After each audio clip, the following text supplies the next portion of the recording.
Wait, people actually ate dogs? Like in ceremonies? I thought dogs were always sacred, loyal, untouchable. This better not be disrespectful, but I'm curious how that ever made sense to anyone. These are the comments you'd find on any video or post that dares to explore a topic as taboo as dog meat. In much of the modern world, dogs are family. They sleep in our beds, wear sweaters, and even have Instagram accounts. So the idea that certain cultures once, and sometimes still, eat dog meat is shocking to many. But history is full of contradictions, and at the intersection of survival, spirit, and sacrifice, the story of dogs as food is far more layered than most assume. This isn't just about what was on the fire, it's about what was in the heart. Let's journey into a forgotten narrative, part real, part reconstructed, of a fictionalized tribe known as the Tarkan, a highland people loosely inspired by fragments of Mesoamerican, Korean, and Polynesian tradition.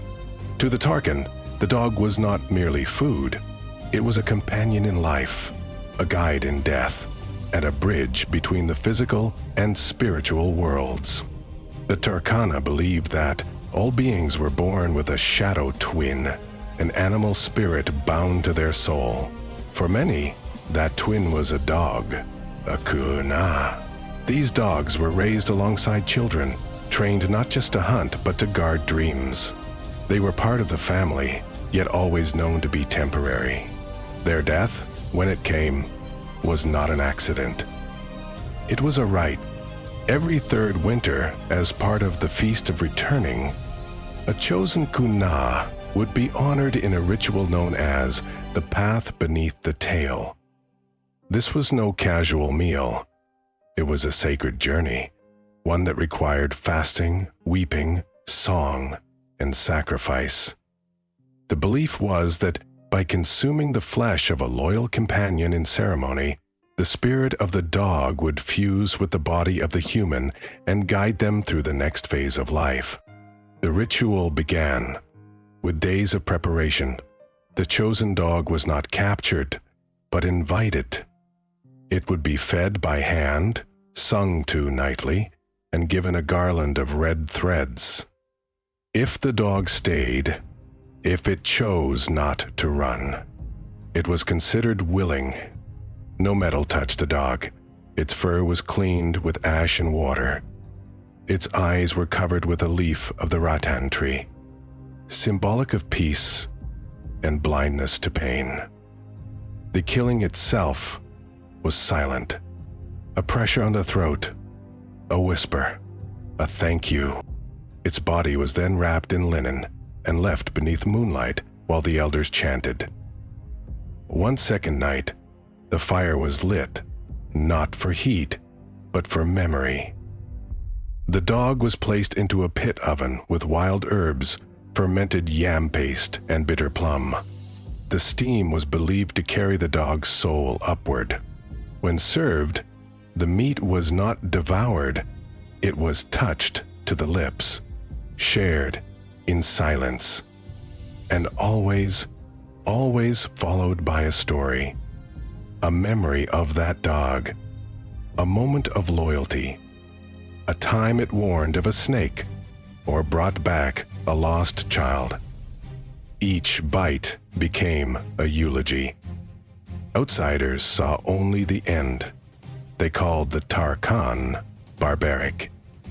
But they never saw the beginning, the bond, the reverence, the shared journey. In part 2, we will walk you through the reconstructed ritual preparation of this ancient dish, the ceremonial herbs, the way the fire was built, the words whispered before the first cut, and the meaning layered into every motion. This is not about dogs as meat. This is about meaning, memory, and the uncomfortable truth that not all love looks the same across time. Stay with us. The ritual began at twilight, 2 days before the actual feast. The elders gathered in the silence of the cedar grove, where the air smelled of smoke and moss. They laid out the ceremonial cloth, dyed in ash and rose petals, upon which the ingredients were placed. Each with its own story, each with its own guardian spirit. The herbs included tilka root, a pungent bitter herb used to dispel grief; marrow sage, believed to ease the soul's journey into the afterlife; and red burst pepper, not for spice, but to awaken memory. These were mixed in a hollowed stone using a pestle made from the antler of a deer who had died of natural causes. Intent mattered, always. The pit oven was dug deep, precisely 3 handspans, lined with flat stones, and layered with moss, bark, and coals from a fire started by flint, never iron. Metal, in Tarkhan belief, clouded the passage of spirit. When the wrapped body of the Kunna was laid into the pit, it was done with songs. Not loud ones, but rhythmic hums sung through the nose. The sound was meant to mimic breath, to soothe the soul of the dog even after its death. Above the pit, a woven cover of branches and wet leaves kept the steam in and the sacred heat low.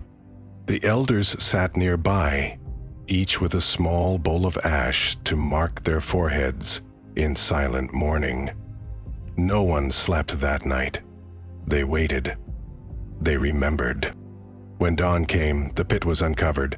The scent that rose was not one of decay or meat, but of memory. Earthy, sweet, deeply ancestral. The meat was lifted out, carefully, piece by piece, using carved wooden prongs. Each serving was placed on a sunstone plate, its surface etched with the names of dogs gone before. No salt was added. Salt was considered too aggressive for a spirit's final journey. Before the first bite, the leader of the clan whispered a line to each participant, not in command, but as a question. What did they give you that no one else did?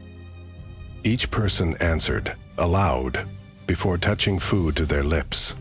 Ears were not frowned upon, they were part of the meal. Children were not excluded, they were invited to touch the fur, now dried, and placed in small woven pouches, and to carry it as a charm for protection. The meal ended with a closing circle. Each person stepped forward and dropped a scrap of linen or bark into the fire, whispering the dog's name.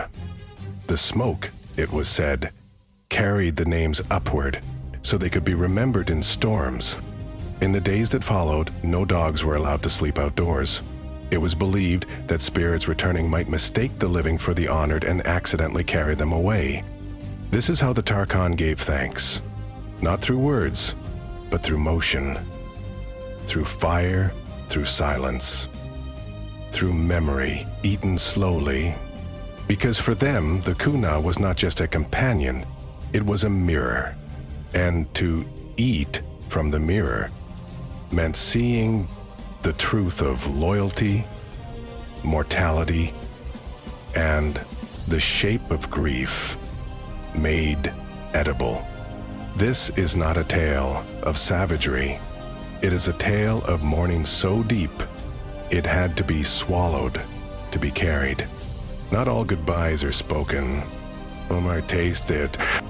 In the weeks after the ritual, the Tarkhan would place small effigies of dogs carved from ash wood on their household altars. These figures, known as Ash Kun, were not worshipped, but remembered. Each figure carried a stripe of red dye across its back, symbolizing the bond and the blood, the seen and unseen. During storms, it was customary to whisper to the Ash Kun, asking for guidance or protection, believing that the spirit of the honored dog would help guide lightning away from the home. Folk songs would emerge in the weeks that followed, crafted not for performance, but for healing. Simple melodies often hummed while weaving or grinding herbs, each one carrying the name of the dog honored in the feast. These melodies were rarely written down. They lived in breath and hand, passed down from grandmother to grandchild. The ashes from the ritual fire were not discarded. They were carefully swept and gathered into small urns, which were buried beneath the roots of the clan's oldest tree. This tree, often referred to as the Root Father, was believed to speak in dreams and carried the memories of the clan in its rings. Those who had shared in the meal were marked, not visibly, but in presence. They walked differently, spoke less. They carried the taste of remembrance like a spice in the mouth of their soul.